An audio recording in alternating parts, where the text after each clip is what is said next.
Muy buenas tardes, mi nombre es Rubén Darío Comesaña y de esta manera así, de improviso, doy nacimiento a mi canal, digamos, de filosofía espontánea, llamado Fluir de Conciencia. Y bueno, iniciamos hoy 24 del 1 del 2021, en una tarde de calor intenso, con muchos mosquitos, porque en algún momento eso tenía que dar y bueno, dije, me mando. La idea es esta, de que ustedes puedan ver algo que tenga que ver con lo auténtico, lo real, en tanto no editado. Una persona que se pone a dialogar con ustedes de manera frontal. La idea de la filosofía espontánea nace un poco de lo que decía Tomás Abraham, un filósofo argentino, de nacionalidad rumana, su familia rumana, él nació en Argentina, estudió en la Sorbona, que hablaba de filosofía de vuelo bajo, que cualquier ser humano puede ejercer. De hecho, cualquier persona que reflexione un poco ya está filosofando. Y esta filosofía de vuelo bajo se emparenta con lo que dice Gustavo Bueno, que es la escuela, su escuela, la del materialismo filosófico de la escuela de Oviedo. Gustavo Bueno fallecido hace 2 años, es la que estoy siguiendo, que él le llama a esto filosofía espontánea.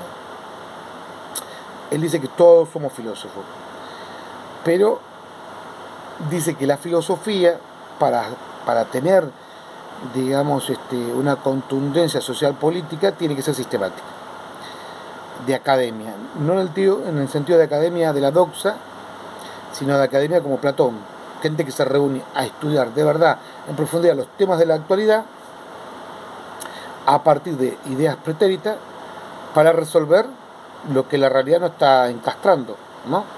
Lo que no está siendo auténtico. Bien, la idea de filosofía espontánea es que alguien habla sobre algo sin saber del todo. Pero es imposible saber del todo, no lo pudo saber Gustavo Bueno, así que nadie, menos lo va a saber digamos, un simple profesor de teatro en tareas pasivas, nacido en La Pampa y radicado y sufriendo la humedad de Buenos Aires, radicado hace 30 años, ¿no?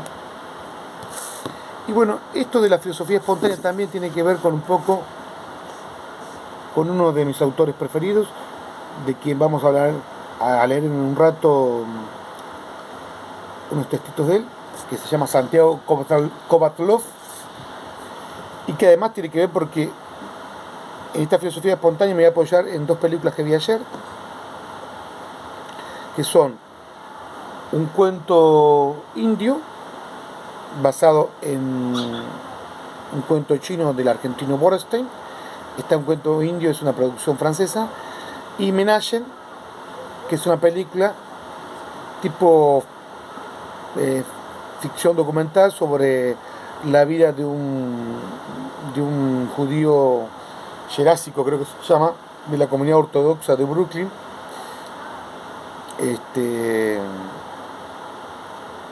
que muestra la vida de este judío, de este judío díscolo con la ley, digamos, de alguna manera, con la ley que le impone a su comunidad y que esto lo angustia. Bien. Bueno, el fluido de conciencia tiene esto, no es una cuestión editada, y su autenticidad va a que uno pueda pronunciar mal, pero en realidad está pensando. Bueno, ahí fíjate, en este ir y venir, que no es muy prolijo, yo cuando me lo encontré con Santiago Kovatlov cuando estuvo en Morón, en Teatro de Morón, que vino en Ituzaingó, provincia de Buenos Aires, que es el conurbano bonaerense, y Morón era la antigua cabecera del partido Morón, a unos 10 kilómetros de acá, donde su teatro abierto a la comunidad da un espectáculo, Santiago Kovatlov, sobre sus poemas, músicas y poemas. Y cuando me lo encuentro ahí a Santiago, él hablaba del tema de su último libro, que creo que es inédito por ahora, el tema de la ley, de cómo la ley es lo que nos moldea de alguna manera. La ley es el otro, la ley, digo, nos moldea de alguna otra manera, y nos angustia, pero nos moldea para que sigamos en un camino recto y no nos pervertamos de la norma. Bien, se va haciendo esto un enredo, pero bueno, para que quede claro, la filosofía de vuelo bajo sería, en el sentido de Abraham, esto que cualquier persona puede descubrir. Yo siempre digo, un obrero en un andamio, desde la altura, cuando piensa, cuando mira a distancia la sociedad en un momento de su descanso, hace una filosofía de vuelo bajo desde las alturas. Siempre se hace, ¿no? Desde las alturas que hacemos, distanciándonos, una filosofía de vuelo bajo.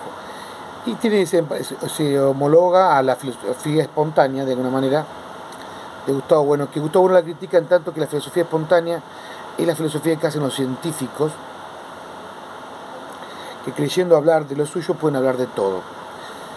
Y la ciencia se encarga de cierres categoriales. Digamos, los científicos, ahora estamos en tiempo de pandemia, saben que sea o no exitosa una cuarentena, no se reduce a lo que dicen los científicos, sino se reducen a muchas categorías más que tienen que ver con lo político, con lo antropológico, todo. Digamos que si nos quedamos en casa no nos vamos a contagiar del COVID, cosa que estoy haciendo hasta que llegue la vacuna, pero nos podemos morir de inanición, porque dependemos del otro. Y en cambio la filosofía espontánea tiene que ver con que en esta idea de la inversión teológica, que sí es una coordenada que saco de la escuela de Gustavo Bueno, del materialismo filosófico, tiene que ver con que la inversión teológica nos habla, digamos que la inversión teológica la plantea en la modernidad con el luteranismo. Ya arranca con el Renacimiento con los luteranos, que es la idea de tener, bueno, y Nietzsche es el tipo que para la filosofía contemporánea, posmoderna, es el que pone la piedra basal, o sea, ha muerto Dios, digamos. Muerto Dios en ese vacío, nosotros, los seres humanos en inversión teológica, somos los nuevos dioses, digamos. Dejamos de creer en Dios para creernos Dios. Pero ese vacío hay que llenarlo, ese vacío con el otro. Ese vacío, ¿cómo se llena? Con el consumo. Pará, diría Fantino. ¿Qué me está diciendo? No, diga no. Y el rey, la cucaracha. Sigamos acá. O sea, la erótica permanente de Narciso, la imagen. La imagen es es el pene arriba, la imagen, que no tiene que arrugarse, porque se arruga es la vejez, y la vejez es la muerte. Y no queremos morir, no queremos ser perpetuos, queremos ser, ahí viene la idea de transhumanidad. Hoy es un primer día de que me largo, pero después estos temas van a venir una y otra vez y lo vamos a ir ordenando. El pene arrugado es un pene que eyacula, es un pene que va por crear. Pero si lo mantengo erguido, si lo mantengo homosexual, si lo mantengo en relación conmigo, con la imagen, con lo simbólico, ya hay una perversión, porque ya el pene no tendría la función de la especie, sino la función del individuo. Ese que nace, según Foucault, en su libro Las palabras y las cosas, en el año de 1789. Mire, bueno, el año de 1700, no, él dice, en el año de 1780, dicen las palabras y las cosas, nace en la historia del hombre la idea de individuo. Hasta ahí había decidido deber. El hombre tenía un deber ser, una forma, y ahí nace la historia. En la historia nace el individuo, el tipo que empieza a pensar. Hugo Mujica va a decir, 80 años después, bueno, el deber de ser posmoderno, en sus contravalores, todo tiene valores, será volver al todo sin perder la singularidad. Bueno, ya conseguiste la singularidad, ya no era un deber, sino un sentido propio. Bueno, el sentido no es propio, nunca es propio, siempre es común. El sentido propio no existe. Siempre es con el otro. Dios es el otro. Y debo volver al otro. De última, para que me ponga la pelela cuando me esté meando en el hospital porque tengo COVID. ¿Quién me va a llevar una máquina? ¿Hasta dónde me puede llevar una máquina? ¿Un perro? ¿Hasta dónde el perro me puede alcanzar la pelela? Esta tercerización de nuestra atención no por ahora, y no creo, puede ser delegada, a pesar de la película Mother, que plantea desde Netflix, mire qué casualidad, un presente distópico, no tan distópico, cada día se acerca más, de que no habría necesidad de que haya mujeres sean madres, ¿sí? En esta idea de que el cuerpo gestante y la mujer, que es más que una mujer, más que una madre, que es más que una función, digamos, y es cierto, la mujer es más que una madre, habría máquinas que tendrían incubados en grandes naves, especie de mircos, y que uno cuando quiere tener un hijo va y toca un botón y se lo compra como si compra un helado a un perro. Bien.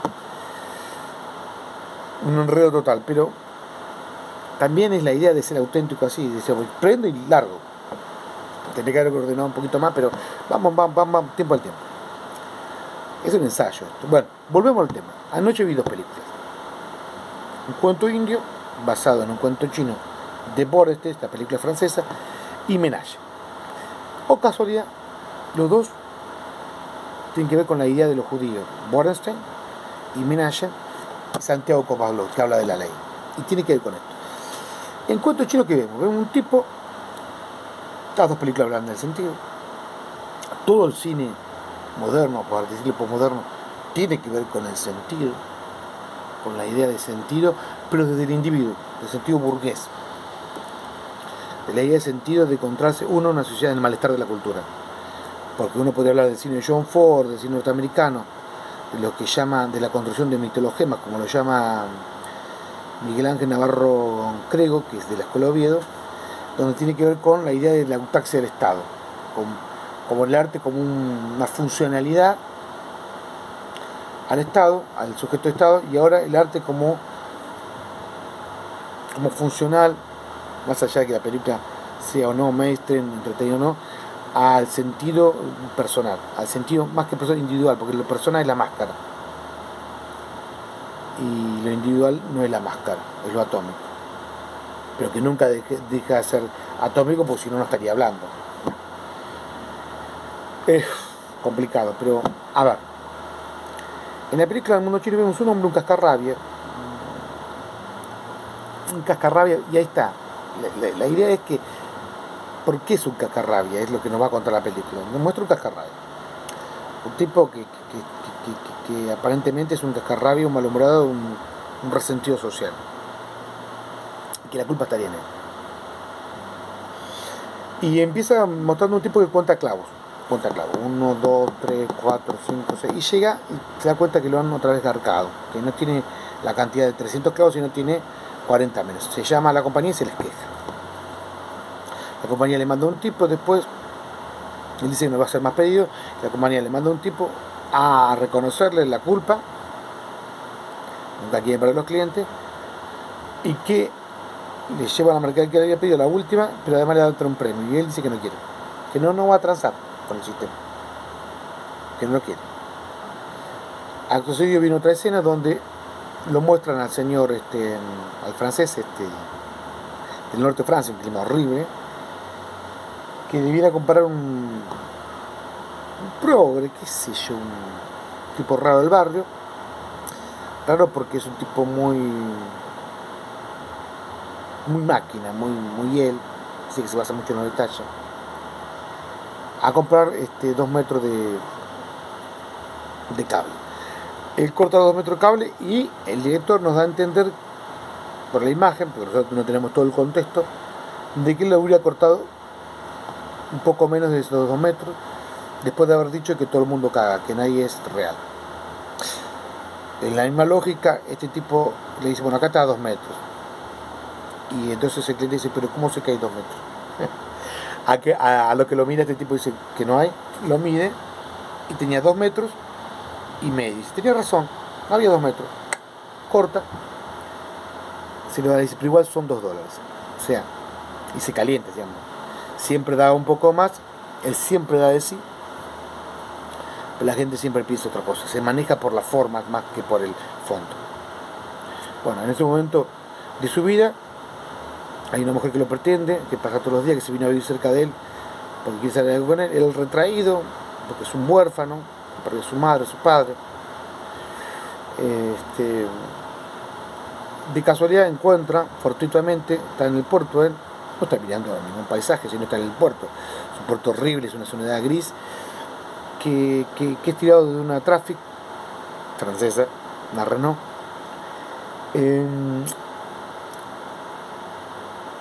Un hindú, un inmigrante hindú, estirado. Bueno, ahí entabla una relación. Y esto es lo importante, un tipo resentido se hace cargo. Este es el tema de la responsabilidad del ser humano, de hacerse cargo sobre el otro. Empieza a hacer cargo de esa situación, pero no quiere hacerse cargo, porque tiene una vida. Pero tampoco lo puede dejar aplastar a otro, porque es enteramente humano, más allá de que él no maneja ninguna ideología y que parece un reaccionario. Este tipo que parece un reaccionario es quien se hace cargo. Por más allá de la burocracia, es decir, la sociedad civil haciéndose cargo por algo que el Estado no puede resolver. En pocas palabras, todas las cosas que hacía este tipo de actitudes parece que no tienen sentido, hasta que adquiere sentido con el relato. En el teatro, muchas veces nosotros vemos, cuando empezamos a actuar, una persona que hace una cosa, una acción, sí, entra y actúa. Entonces hay tres preguntas: ¿para qué? Primero la acción. Pues ¿para qué la acción? Para completarla, para ir al detalle. Y el último detalle es ¿por qué? El por qué, lo psicológico. El por qué actúa de esa manera. Y eso bailando. Entonces la gente ve un trazo gordo, va tomando sus prejuicios, va viendo esto, y en un momento entiende que es al final. Donde ahí, después de un montón de peripecias,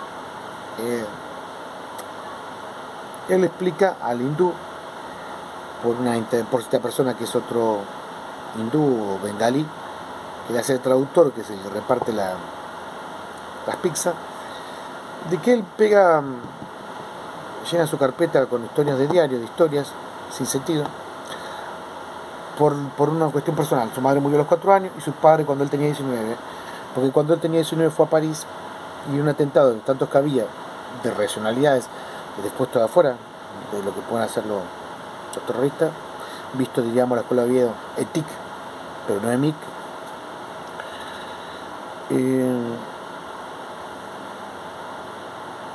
Empieza a contar y dice que, bueno, porque él cuando tenía 4 años, cuando tenía 19 años, tuvo un atentado y fue parte del atentado, salió en el diario, y el padre, al verlo en el diario, se muere. Se muere porque el padre también tenía una historia con el atentado, que la madre había muerto en un atentado. Esto lo trauma. Y está diciendo que esto no tiene sentido, que nada tiene sentido, que el mundo no tiene sentido.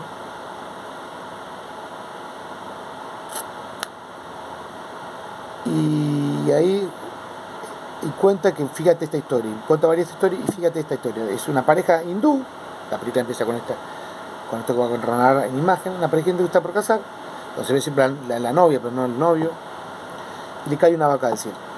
Es un misterio, pero tiene explicación. Había gente que había robado ganado, estaba en un avión, se le cae una vaca y mata. Es una cosa inexplicable, uno en un millón. Más inexplicable aún es que este hindú, el que está sentado en su mesa, era lo que completaba la pareja, y que nosotros sabíamos que le había contado que le había muerto la novia. Entonces no puedo creer, bueno, el sinsentido que tiene sentido, el encuentro, el tirar para adelante. Bueno, como que hay un destino más allá de nosotros, pero lo que está más allá de nosotros es que hacernos cargo del otro. Si nosotros hacemos el cargo del otro, lo real toma sentido. Si no nos hacemos cargo, no. Y en Bella pasa lo mismo. La película arranca un tipo con un gordo trabajando en su supermercado, la vida rutinaria, la comunidad ortodoxa judía, que tiene algunos problemas, pasa que los judíos están llenos de problemas, pero que viven bajo la ley. Y en esa ley, esa comunidad, tienen sus pastores, sus rabinos. Es viudo, tiene un hijo, su hijo ha ido a vivir por ley judía, no del Estado, político estadounidense, con la familia de la madre, porque según la ley judía, todo hombre viudo se tiene que volver a casar, porque si no, no puede tener a su hijo.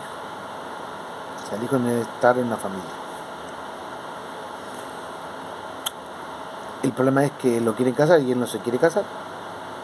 Acá le nace este día no se quiere casar, por lo menos con un arreglo de lo que sea ¿cómo se llama? Un casamiento convenido.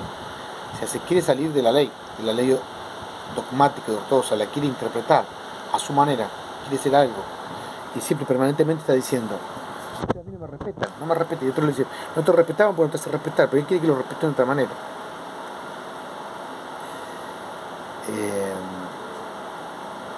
Y bueno, muestra la relación que tiene con el hijo, es un poco irresponsable, más para la seguridad de... Pero lo que está de fondo atrás de todo esto es el tema de cómo nos manejamos dentro del malestar de la cultura. Y esto hay que entenderlo, que nosotros tenemos máscaras. Hacemos con la persona. La persona es un discurso, una máscara. Esta máscara tiene una funcionalidad. Entonces esa funcionalidad, después nosotros, para darle sentido propio, la tenemos que interpretar como un personaje. El personaje nos viene dado en la escritorio, escrito por un autor, y a ese personaje, para que tenga vida, para que sea auténtico, para que tenga sentido, y el sentido siempre es común pero es propio, y se apropia, cultivar el terreno dado,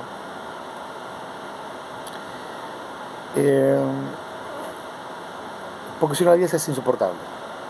O sea, adaptarme por adaptarme, esto del deber ser sin ser parte, es insoportable, es como un dado militante que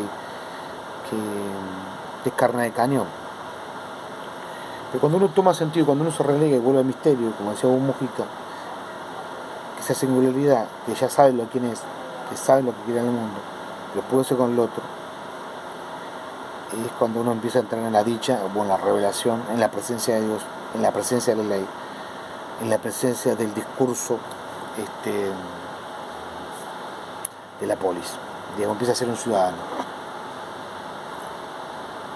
que, respetando la ley, a partir de interpretarla, empieza a ser respetado, porque él se respeta a sí mismo.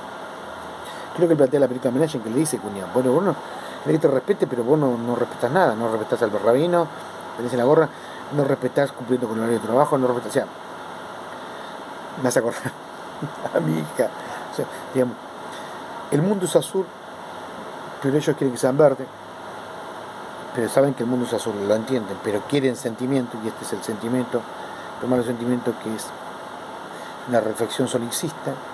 Quieren que el mundo se adapte a ellos y no yo al mundo.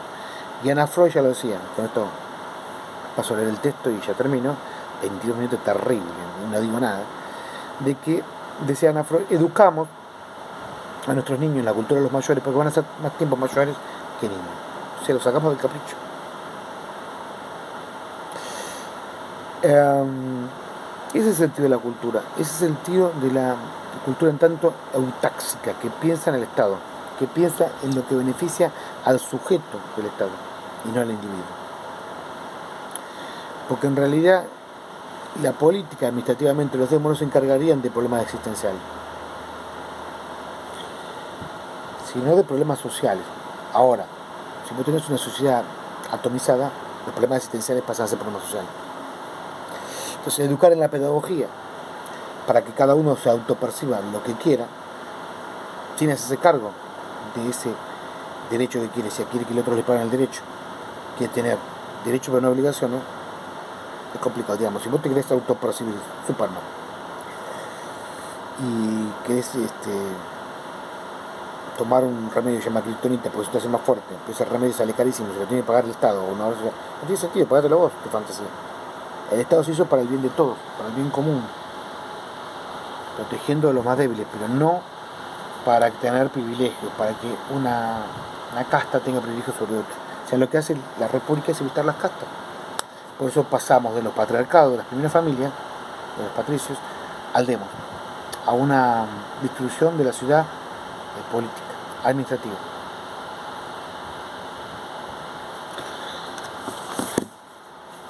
En sentido y riesgo de la vida cotidiana,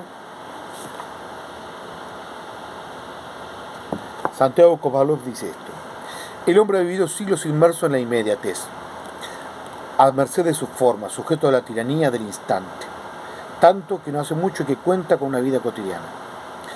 El sedentarismo, raíz de la cotidianidad, es conquista tardía de la especie. ¿Acaso por eso constituye a la vez una morada ciertamente frágil y un problema razonablemente oscuro?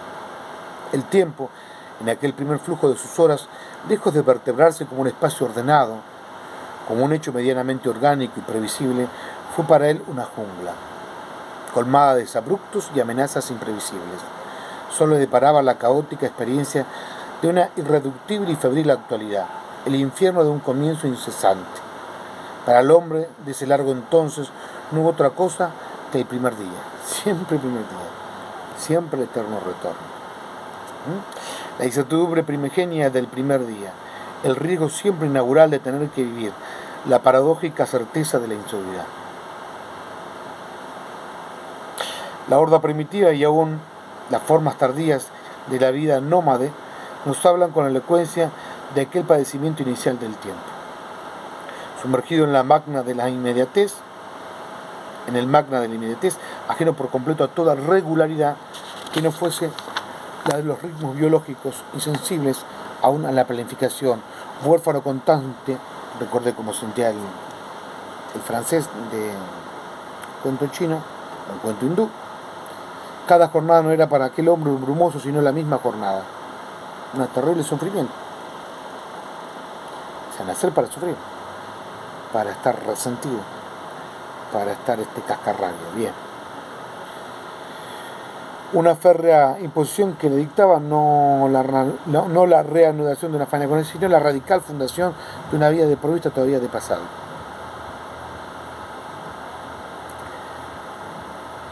Él dice, yo siempre le di 2 metros, medio metro más, y me dice que no le estoy dando lo que no estoy dando. O sea, no me reconoce.